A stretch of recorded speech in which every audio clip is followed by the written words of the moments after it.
Faith-driven entrepreneurs can work locally and globally at the same time.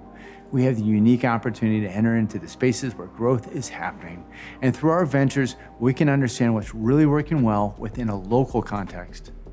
As we work to pursue our call to create, we can also bear witness to a community-minded approach that is built upon the same love that Jesus told us to share with the world.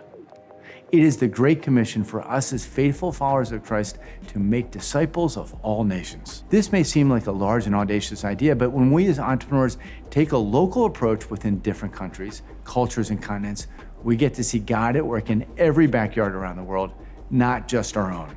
And we come to understand that we are not alone in this endeavor. This commissioning we read about in Matthew includes this encouragement from Jesus: "And surely I am with you always, to the very end of the age." We see this on full display in the story of Mark Sears, founder and CEO of CloudFactory.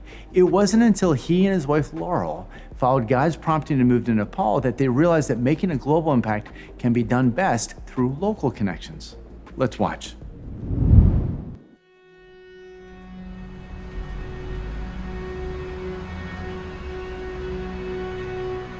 I've always been passionate about technology. I've always been passionate about business. I've always been passionate about people. I had a huge passion that grew for different cultures, and I have a huge passion for God. And for me to go on a journey, for more than a decade now of being able to see those things come together, life-changing.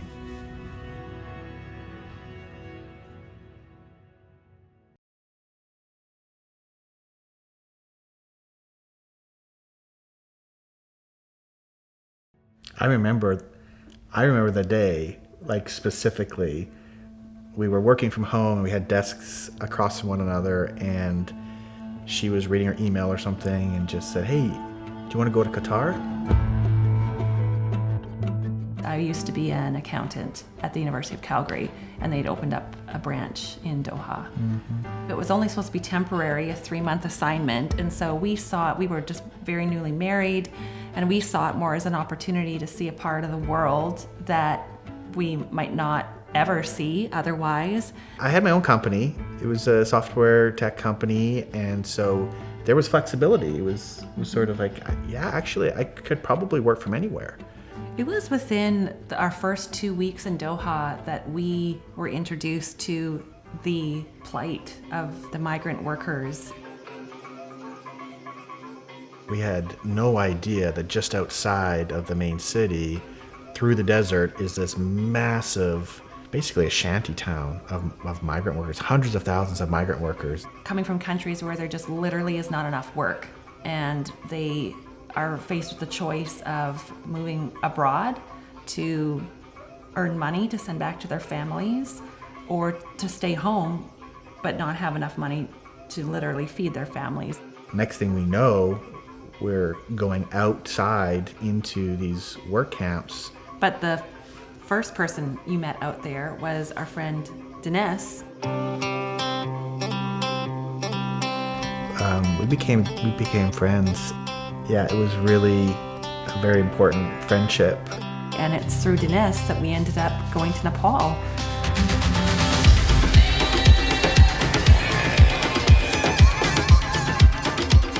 Well, he was home for his kind of 2-month vacation after working for 2 years, was kind of the cycle that migrant workers are on. And he invited us to go with him, and we did. We booked a 2-week vacation to visit him while he was home. He was going to meet his son for the first time, who was already a year old. There's 1,500 men every day that get on a plane from Kathmandu to go work abroad. So, we visited his village, and there was like no working aged men in this village. It was just ladies. And everywhere we would go, it was shocking almost to see.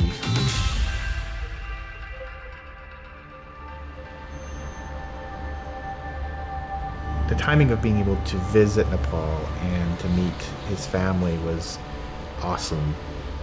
I remember that we spent this time going around more rural Nepal. Just had an amazing tour visit of the mountains and Fewa Lake and in the safari and all these things. We got to see the beauty of Nepal. there was just this feeling of like so much beauty in the people and so much beauty in Nepal, but there also was serious brokenness with so many people having to leave and families being separated. And so there was this feeling of like, as an accountant and as a software entrepreneur, like, but how could we help, right? Like, what do we have to offer? And then Dinesh introduced us to some of his friends. His software friends, his nerdy friends, he thought maybe as a fellow computer nerd, maybe I would like. And so, yeah, I remember sitting at a cafe and just being really intrigued with all that they were working on and how much we had in common and just how sharp and kind of go-get-em attitude that they had. They wanted to learn more about this programming language, Ruby on Rails, that I had worked with. And it was the first time where I'm like, I can help with that. Like, you want to learn Ruby on Rails? I know Ruby on Rails. I could stay. We could do that. We could learn that together. There was something in that cafe and those conversations. That was the moment. And it started from there, sitting around a table in an apartment with one iMac. And then in the weeks following, it was sitting side by side, pair programming, tackling problems, and I was seeing them catch concepts faster than I was, solving problems. I remember thinking, they're probably a lot smarter. There's more talent here. They just haven't got the opportunities that I had got going through a computer engineering degree in Canada. I kind of had to find my way to the other side of the world in a cafe eating pizza in Kathmandu to discover all of that.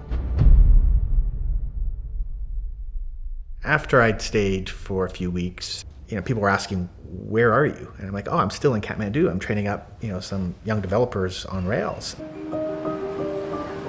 And next thing I know, we had a couple paid projects, and those opportunities came at the same time that Dinesh was supposed to get ready to go back. So there was this idea of, well, what if we took these projects?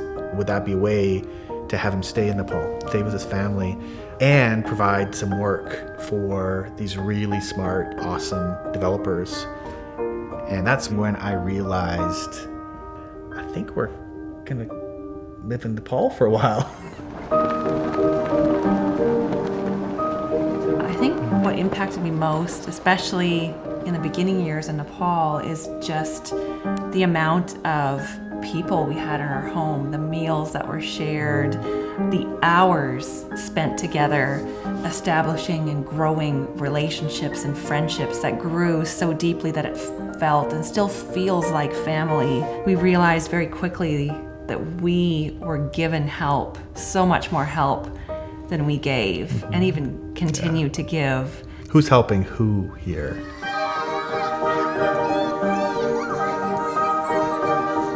There's no question, like, by living in Nepal and the friendships and working side by side, we got a view of a culture and people that had things that we just didn't have. Just a richness, a beauty, a wealth in how they treated neighbor to neighbor, or even generations within the family. It was just so good, so rich, realizing how much we depended on other people and they depended on us.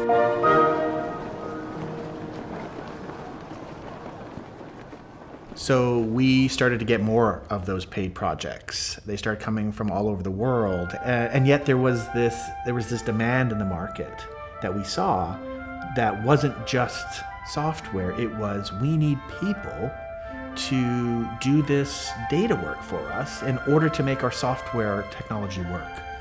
At the same time that we saw that demand, we were living in Nepal, and Laurel would get stopped constantly with people that were asking for work, and they were super smart and talented and had skills.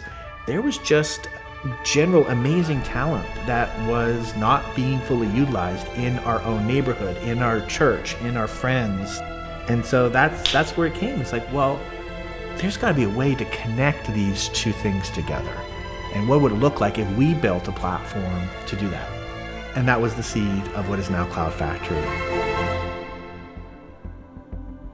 What struck us, with Mark and with CloudFactory was just the scope of the vision. Usually entrepreneurs are able to kind of see to the next horizon, but they can't actually kind of see the ultimate goal. Mark, from day one, said, I want to create opportunities for 1 million workers to be connected with meaningful work that can be redemptive in the course of them actually doing the work, and also provide an outstanding product and service to the companies they were serving. He was absolutely the type of person that we said, that's the type of person we want to bet on.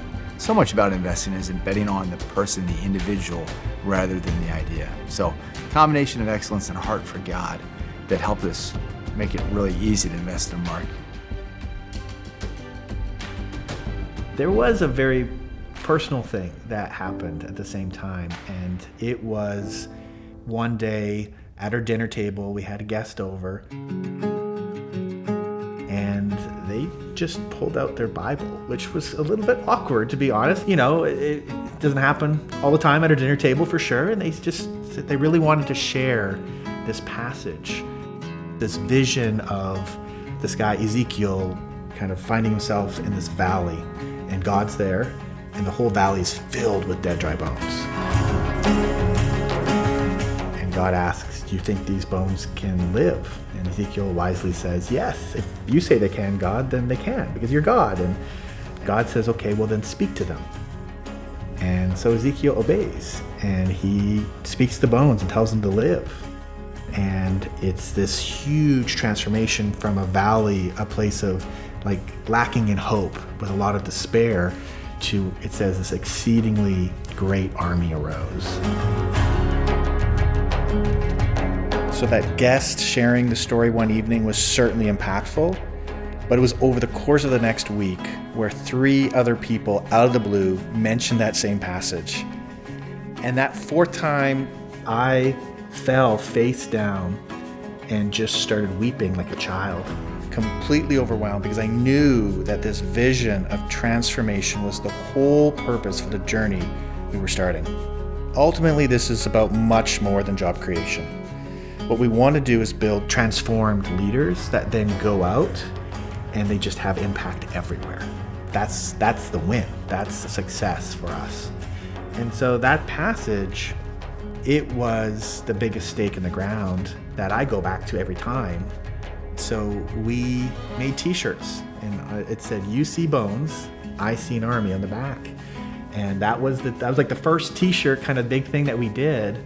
We knew that I See an Army was not the most marketable name, and so we changed the name, but we haven't changed the vision.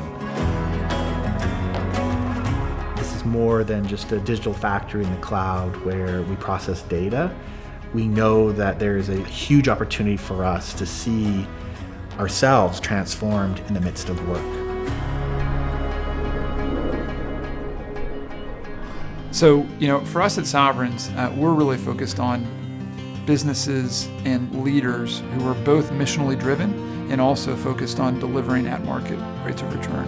That's not the work that every faith-driven investor is doing. So there are some faith-driven investors more focused on the missional side, perhaps at the expense of some financial return, either because of foreign currency risk or some other reason that they can't actually achieve both. There's others, that are, very focused on the business side, but don't necessarily have an idea of what the big impact could be.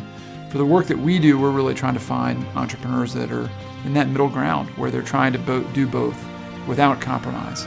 Not everything fits in that bucket, but when we find those that do, we love being able to pour fuel behind the work that they're doing. So we knew we had a model that could change people. We could see some transformation. The question was, could we make money? Could we scale it? There was this huge project that came, and we had to go from 300 cloud workers to 3,000 cloud workers in 3 months.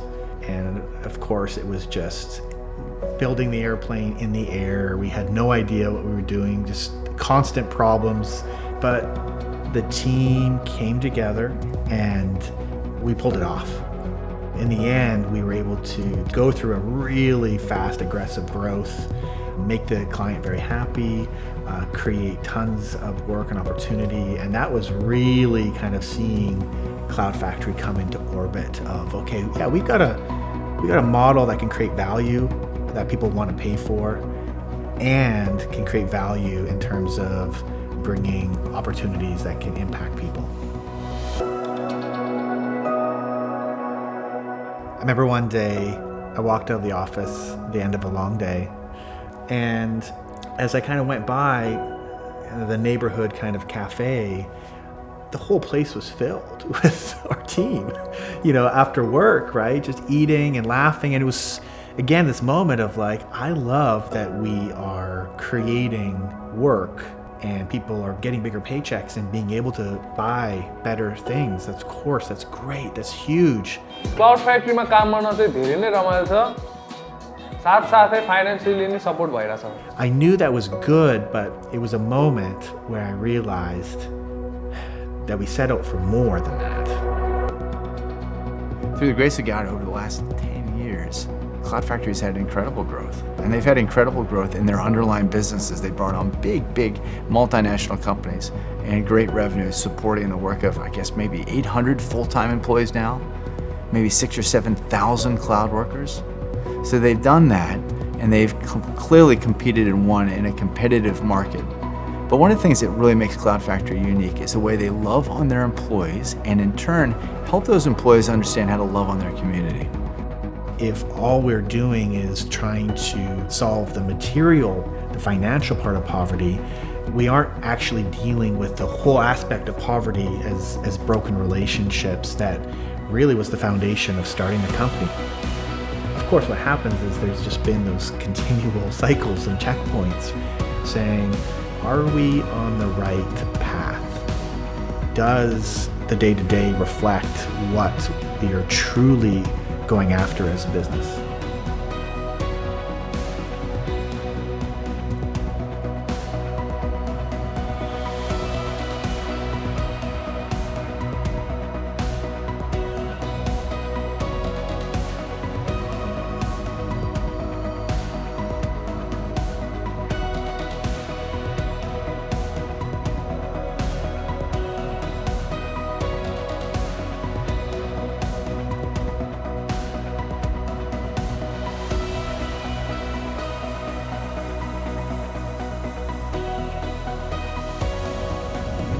CloudFactory is an example of a faith-driven entrepreneur and investor coming together to make a significant impact in a region. The power of aligning capital and purpose cannot be denied. Still, we need to be realistic with our expectations. Building companies requires an intense amount of hours, perhaps even more so internationally. It means having boots on the ground in the places where we're raising funds and spending time with the people who will work the plan and make it happen. Talk about this session in your group and how it relates to the journey you're on. Open yourselves up to learning from one another. Be transparent and honest with each other. What you get out of this time together will only be as enriching and life-giving as what you put into it. We'll see you next time.